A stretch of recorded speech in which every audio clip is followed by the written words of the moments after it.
Arik Gilbert. If you built a tight end to optimized levels, you'd end up with Arik Gilbert. 6 foot 5 inches, 250, absurd speed, elite hands. The guy was basically a wide receiver trapped in a defensive end's body. He was a 5-star recruit and the highest rated tight end in recruiting site 247 Sports history. LSU landed him in 2020 and the hype was off the charts. And honestly, he flashed early. As a true freshman, Gilbert caught 35 passes in 8 games, in the middle of a chaotic post-championship LSU rebuild. But then he left. First, it was a transfer to Florida that lasted 2 weeks. Then he ended up at Georgia, where fans thought he'd turn into Kyle Pitts 2.0. Instead, Gilbert didn't play a single snap in 2021 due to what Kirby Smart called personal issues. In 2022, he was buried on the depth chart behind Brock Bowers and Darnell Washington. He caught just 2 passes all season, one of which was a touchdown that felt more like a pity throw. After that, Gilbert transferred again, this time to Nebraska, where things took a turn off the field. He was arrested for burglary before the season even started and was ruled ineligible by the NCAA anyway. 3 schools, 1 touchdown, and one of the wildest what could have been stories of the transfer era. Justin Shorter. Justin Shorter had everything you'd want in a receiver. At 6'4", 220, with a reported 4.4 40 time, he was a large-bodied possession receiver for the red zone, with the speed to spread the field and hit the big plays. The number 1 wideout in the 2018 class. The highest-rated wide receiver recruit ever signed by Penn State. He was supposed to be the Nittany Lions' Julio Jones. And then, nothing. He battled injuries, never cracked the starting rotation, and finished with just 15 catches over 2 seasons. His routes looked robotic. He struggled with separation, and fans quickly moved on to KJ Hamler and Jahan Dotson. Shorter transferred to Florida in 2020, and the change of scenery seemed like a win. He played alongside Kyle Pitts and Kadarius Toney that year and showed some flashes. In 2021, he finally became a full-time starter. And while he had a few moments, including a clutch touchdown in the Utah game, he never took over games the way his physical tools suggested. Over 3 years at Florida, Shorter caught just 110 passes total, with only 8 touchdowns. Not bad, but not wide receiver 1 material, especially for a guy billed as a generational prospect. He declared for the 2023 NFL Draft, got picked late, and quickly landed on IR. From number 1 wide receiver in the country to role player with a modest college resume, Shorter's story is the definition of hype that never translated. Hate to break this up, but quick ask for you. Please be sure to hit that subscribe button and let me know what you think after the video. Dorial Green-Beckham. Dorial Green-Beckham was one of the most hyped recruits of the 21st century. He was the number 1 overall prospect in 2012, a 6 foot 6 inch freak who looked like Kelvin Johnson and ran like a sprinter. Missouri fans called him a program changer. SEC DBs called him a nightmare. And for a minute, he delivered. In 2013, as a sophomore, DGB posted 883 yards and 12 touchdowns, helping Mizzou reach the SEC title game.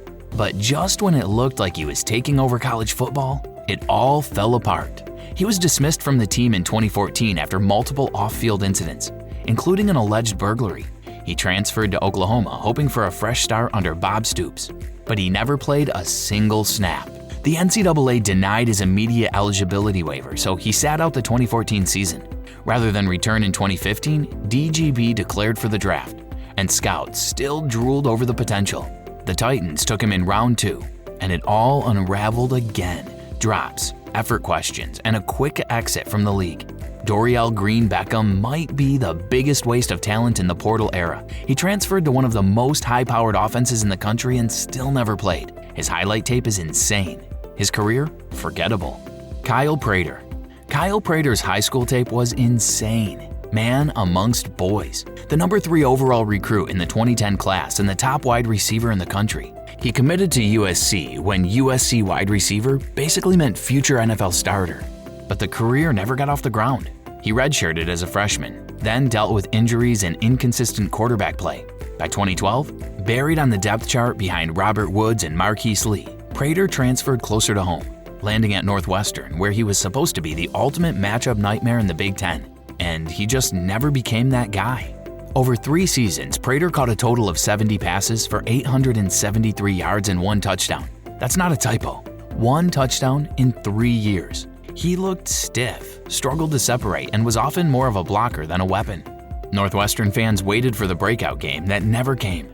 He declared for the draft in 2015 and went undrafted. For a kid once labeled the best wide receiver in America, his career became a cautionary tale. Kyle Prater had the body, the hype, and the Power 5 spotlight. But even after transferring, he never found his rhythm. A 5-star flameout in slow motion. Michael Dyer. Michael Dyer came on the scene as ready to go. In 2010, as a true freshman, he rushed for over 1,000 yards and helped Auburn win the title with one of the most bizarre keep-running plays in BCS history. He was named Offensive MVP in the title game and looked like a future All-American. Then, everything unraveled. Dyer was suspended in 2011, reportedly over failed drug tests and off-field issues. After Auburn dismissed him, he transferred to Arkansas State to reunite with Gus Malzahn. But before he could play a snap, another off-field incident, this time involving a gun and marijuana, led to yet another dismissal. Still, Louisville gave him one last shot in 2013, but he wasn't the same back. Injuries slowed him, the burst was gone, and he was sharing carries. He managed just 223 yards his first year with the Cards. In 2014, he started strong with back-to-back 100-yard games, but the magic wasn't there. He ended the year with just over 600 yards and 7 touchdowns. Fine for a role player, but light years from what he showed as a freshman at Auburn. Michael Dyer started his career looking like a future Heisman finalist. By the end, he was a cautionary tale, a generational talent whose transfer journey was more about survival than success. Demetris Robertson. Demetris Robertson's recruiting hype was unreal. The #1 wide receiver in the 2016 class, a 5-star blur out of Georgia with Olympic speed and serious route-running polish. Alabama and Georgia wanted him bad, but in a shocker, he signed with Cal. He wanted to do his own thing, and at first it worked. As a freshman, he posted 50 catches, 767 yards, and 7 touchdowns.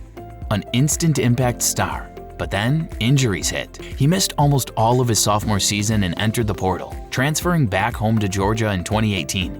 Bulldog fans were hyped. Finally, a true vertical threat with elite pedigree. Except, he never really showed up. In 3 years at Georgia, Robertson totaled 42 catches. Not per year, total. He scored just 3 touchdowns in that span. Whether it was scheme, usage, or just lost confidence, he never became the deep threat fans expected. For a final shot, he transferred again, this time to Auburn in 2021. And again, nothing clicked. He had a few gadget plays and a touchdown against Akron, but never cracked 250 receiving yards for the season. Demetris Robertson started with superstar energy and ended up a forgotten name in 3 different Power 5 offenses.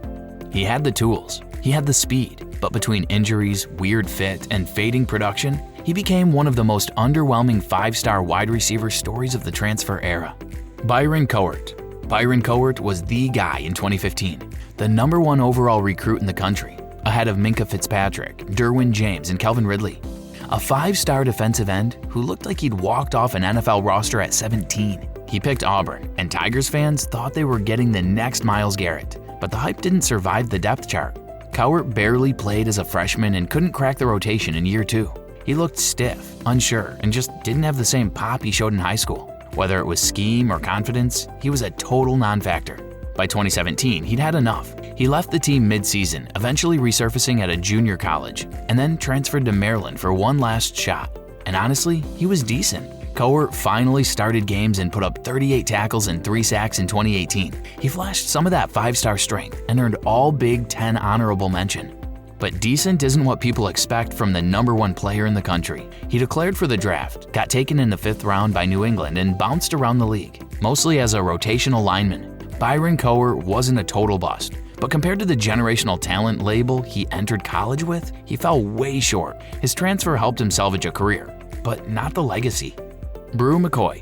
Brew McCoy's transfer timeline needs a whiteboard. He was a 5-star wideout in the 2019 class, the top receiver in the country, and committed to USC. But just weeks into his college career, he transferred to Texas. Then, before ever playing a game, he transferred back to USC. That alone should have been the warning sign. McCoy finally suited up for USC in 2020 and actually showed some flashes. 21 catches and 3 touchdowns in a shortened season. He looked like a future wide receiver 1, and then everything froze. In 2021, he was suspended due to an off-field incident and never played a snap. When Lincoln Riley arrived, Brew was an afterthought. He hit the portal again and landed at Tennessee in 2022. Vols fans had good reason to be optimistic, especially with Hendon Hooker slinging it. McCoy had his moments. 52 catches, nearly 700 yards, and a massive TD against Florida. It wasn't dominant, but it was promising. Then came 2023. Injuries struck. The QB play dipped, and McCoy just couldn't stay on the field. He played in only 4 games and finished his college career with one last injury, a brutal ankle break that ended his season in early October. Brew McCoy was supposed to be a household name. Instead, he bounced around 3 programs, dealt with off-field drama, and ended up more famous for transferring than scoring. Cade Mays. Cade Mays was built like a Sunday starter. 6'6", 325 pounds, 5-star tackle from Tennessee who originally left his home state to play at Georgia. He started as a true freshman in 2018 and looked every bit like an eventual first-round pick. But after 2 seasons, he hit the portal. Citing a bizarre lawsuit involving a folding chair, yes, really, and friction between his family and UGA. When he transferred to Tennessee, it felt like a win-win. The Vols got a blue-chip lineman, and Mays got to come home and start for a rebuilding program. He got his immediate eligibility waiver and was plugged into the starting lineup right away. But Cade Mays never quite dominated the way people expected. He played multiple positions on the line, but injuries and inconsistency piled up. He had flashes, sure, but he also racked up penalties, got beat in big moments, and never looked like the elite anchor he was at Georgia. By 2021, Tennessee's offense was clicking. But Mays wasn't the driving force. He went pro after that year and was drafted in the 6th round, not the 1st or 2nd where people once projected him. For a guy who started at Georgia, came home with fanfare and had all the tools, Mays just never hit that next level. Mario Williams. When Lincoln Riley left Oklahoma for USC, everybody expected some Sooner players to follow, but none had more hype than Mario Williams, outside of Caleb Williams. A former top 50 recruit, Williams was the first big-name wide receiver Riley brought in at Oklahoma after the Spencer Rattler era began. And in his true freshman season, he showed real promise. Over 300 yards and 4 touchdowns in a crowded Oklahoma receiver room. Once he transferred to USC, the expectations skyrocketed.